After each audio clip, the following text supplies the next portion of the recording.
नेपालमा तपाईँले चलाउनुहोस् भनेर सुशील कोइराला प्रखर क्यान्सर हस्पिटल नेपाललाई हस्तान्तरण गर्नुभयो, जहाँ कि 100 करोडभन्दा धेरै ठुलो लगानीमा भनेको छ। त्यो हस्पिटल तपाईँले गुगल गरेर हेर्न सक्नुहुन्छ। नेपाललाई माया गर्नुभएको छ, नेपालको उन्नति कसरी हुन्छ भनेर महाराजीले आफै भन्नुहुनेछ र आर्थिक उन्नतिको लागि पहिलोपल्ट हेर्नुहुनेछ। आर्थिक उन्नति नेपालको, औद्योगिक उन्नति, स्वावलम्बनको लागि।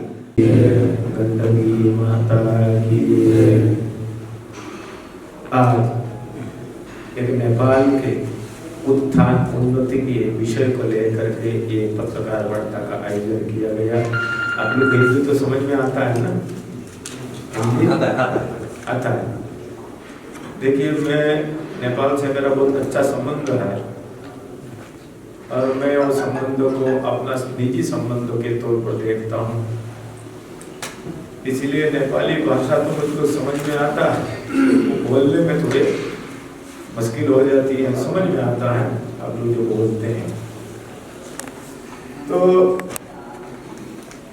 जितने भी हम साधु महात्मा हैं, हमारे नीति रही वसुधैव कुटुंबकम, ये वसुधा संपूर्ण धरती हमारा घर है और ये सभी निवासी हमारे परिवार, इष्ट मित्रों, हम लोग साधु महात्मा लोग मानते हैं। अरे मानना चाहिए।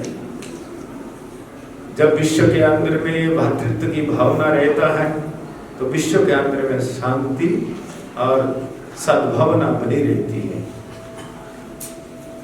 मैं जब नेपाल में आता हूँ तो नेपाल को अपना घर मानता हूँ, नेपाल को ही अपना देश मान लेता हूँ। इसीलिए नेपाल की उन्नति के लिए मेरा एक भावना सदैव बनी हुई थी और अभी भी है। जिस समय नेपाल स्वतंत्र डेमोक्रेसी राष्ट्र के रूप में उभार करके आया तो 5-6 वर्ष संविधान ही नहीं मिला नेपाल को।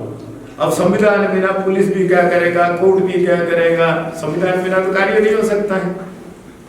तो मुझको बड़ी चिंता थी। आप प्रमोद जी बैठे हुए हैं, इनका मूल निवास है रंगेली, विराटनगर के पास। वहाँ एक इन्होंने मंदिर बनाया। मंदिर तो पुराना था, उसका जीर्णोद्धार किया। उसमें भगवती दुर्गा की स्थापना करनी थी।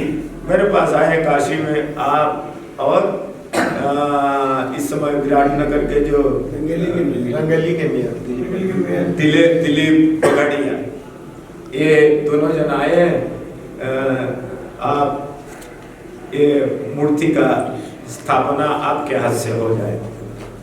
हमने कहा देखो, जा तो सकता हूँ मूर्ति की स्थापना के लिए, परंतु मुझे एक चिंता है। नेपाल तो देश बन गया, एक डेमोक्रेटिक कंट्री बन गया, परंतु उसके पास संविधान अभी नहीं है। इसलिए संविधान पारित नहीं हो पा रहा है। इसलिए संविधान पारित हो जाएगा तभी नेपाल की उन्नति और विकास का रास्ता खुलेगा, कानून व्यवस्था सुरक्षित हो जाएगी। इसीलिए आप लोग एक यज्ञ करो, वो यज्ञ के द्वारा जो एक आध्यात्मिक ऊर्जा उत्पन्न होगा, उसी से नेपाल का संविधान पारित हो जाएगा। तो पहले तो इन लोग को समझ में नहीं आया, कोई यज्ञ करने के लिए खर्चा भी चाहिए। तो हमने कहा यदि यज्ञ नहीं करोगे तो मैं नहीं आऊँगा, कम से कम सहस्त्र चंडी यज्ञ करो। इसी संकल्प के साथ नेपाल में संविधान पारित हो जाए। आखिरकार इन्होंने मान लिया कि मारवाड़ी समाज जहाँ भी रहते हैं उस स्थान को अपना मानते हैं, और जिसके विषय में हमारे वासुदेव जी ने बहुत चर्चा करी। 70 वर्ष हो गया मारवाड़ी सेवा समिति काम कर रहा है।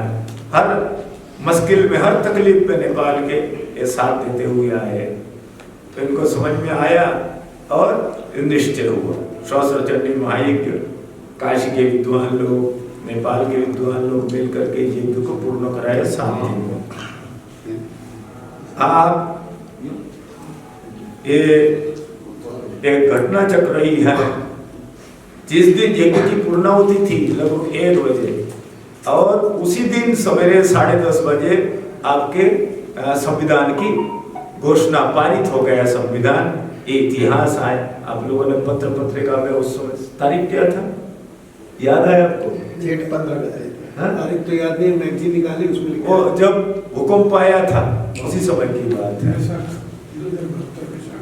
उसी समय की बात है और भगवती कृपा से वो ये संविधान पारित हुआ।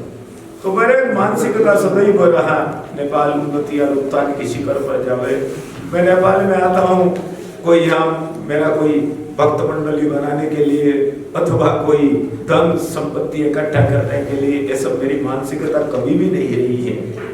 तो इसी भावना के साथ नेपाल में एक हॉस्पिटल भी बनाया गया। वो नेपाल का सबसे बड़ा कैंसर हॉस्पिटल है, जिसके विषय में आप लोग जानते ही होंगे और गूगल सर्च करेंगे